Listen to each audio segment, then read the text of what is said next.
Disampaikan langsung oleh Bapak Edi Satria sebagai Deputi Bidang Usaha Bagian Kementerian Koperasi UKM, penjelasan detail terkait BPUM tahun 2021 mulai dari tahap pertama sampai dengan tambahan 3 juta pelaku usaha mikro untuk proses penyaluran dana BPUM. Jadi teman-teman sahabat YouTube, simak terus video ini karena disampaikan langsung oleh Bapak Edi Satria.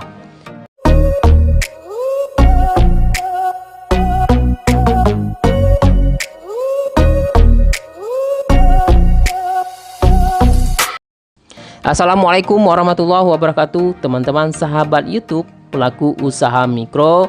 Harapan kita semua tentunya dilancarkan selalu rezekinya dan diberikan kelancaran dalam menjalankan usaha masing-masing, termasuk pribadi saya sendiri.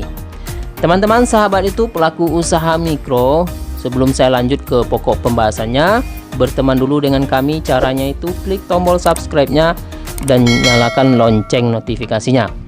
Mudah-mudahan setiap informasi yang kami sampaikan memberikan manfaat untuk kita semuanya.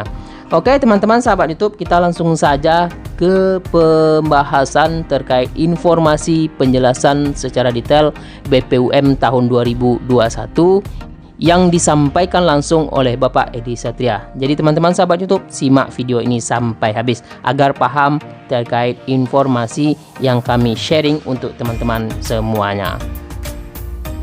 Ini penting sekali, terutama untuk Pak Edi Satria. Pak Edi Satria, ini ada pertanyaan di tahun 2021, pemerintah kembali menyiapkan anggaran 15,36 triliun rupiah untuk disalurkan kepada 12,8 juta pelaku UMKM. Dan hingga awal Mei ini, sejauh mana perkembangan penyalurannya, Pak? Baik, Mas Akbari, Alhamdulillah sejak diputuskan oleh KPCPEN tanggal 1 Maret lalu, memang benar sekali direncanakan 12,8 juta penerima yang merupakan kombinasi ya antara penerima yang lama dengan penerima baru. Nah, anggaran tersedia baru 9,8 Mas ya. Jadi sudah kita proses yang 9,8 ini kalau di total 11,76 triliun. Dan sudah tersalurkan sebesar 8,635, artinya 8,6 juta penerima sudah tersalurkan dengan nominal hampir 10,4 triliun sudah tercairkan. Jadi kalau di presentasi itu sudah sekitar 88% untuk yang 9,8. Ya. Demikian. Oke Pak, tadi kalau dikatakan, ini bisa dikatakan bahwa memang ada penambahan jumlah penerima banpres ya Pak ya, hingga 3 juta penerima. Itu bagaimana pemerintah melakukan kalkulasinya Pak? Ya, jadi kan begini Bapak Ibu semua yang saya hormati, yang pemirsa, pada awalnya tentu saja masalah anggaran ya, itu satu. Yang kedua, Anda sebutkan di awal tadi pemerintah komit untuk tetap menjaga laju pertumbuhan ekonomi kita. Nah, salah satu yang memang dicanangkan adalah bagaimana kita bisa pertumbuhan tidak drop di kuartal pertama kemarin, ya. Artinya kita berusaha ekonomi bergerak dan tidak mandek karena biasanya awal-awal tahun kan anggaran-anggaran pemerintah itu masih persiapan. Nah, untuk itu ditetapkan 9,8 yang dari data-data yang lama 9,8 juta itu diusahakan bisa dicairkan pada bulan Maret kemarin sampai April ini. Nah, itu yang kita kejar. Kemudian kalau sudah tercairkan nanti semua sampai 9,8, tadi kan saya sebutkan baru yang tersalurkan 8,6. Nah, kalau sudah mendekati angka 9 nanti atau lebih, artinya penyalurannya lancar, itu direncanakan akan menambah 3 juta lagi. Namun 3 juta ini kan karena sebagian utamanya lah data baru, ini butuh waktu agak lama sedikit memproses datanya. Nah, ini nanti direncanakan untuk sampai kuartal 2 yang dimulai sekarang itu, April sampai kemudian September ya, kuartal 3.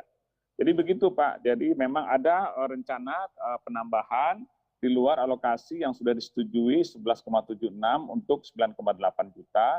tambahnya adalah sebanyak 3 juta penerima baru. Oke, berarti ada data baru sebesar 3 juta penerima baru begitu Pak ya. Lalu besarannya berapa sih Pak untuk BPUM tahun ini Pak? Yang saya dengar informasi ada sedikit perubahan begitu Pak?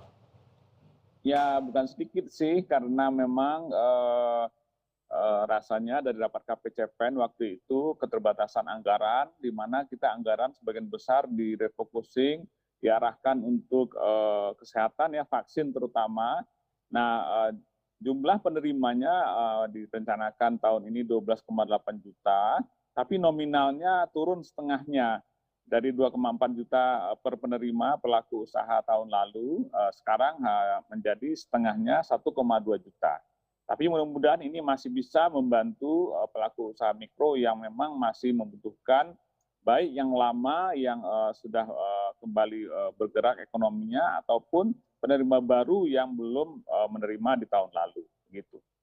Oke, lalu siapa saja yang berhak menerima program ini Pak? Apakah penerima existing ada juga akan menerima bantuan di tahap kedua ini atau harus penerima baru? Persyaratannya apa saja Pak Edi?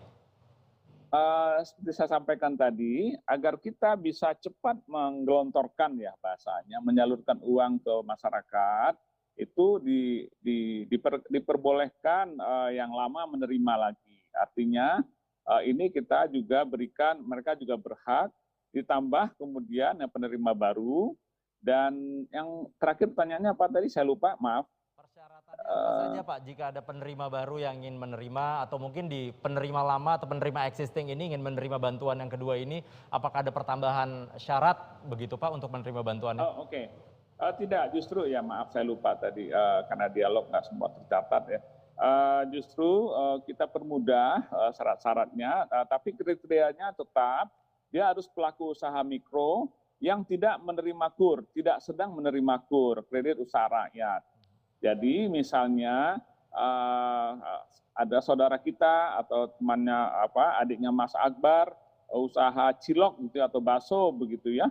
Nah, mereka ini mencicil motor untuk berkeliling menjualan baksonya itu dari perbankan misalnya ya, bukan dari KUR ya, dari bank standar yang konvensional dia pinjam, kemudian harus mencicil katakanlah 200.000, 300.000 per bulan.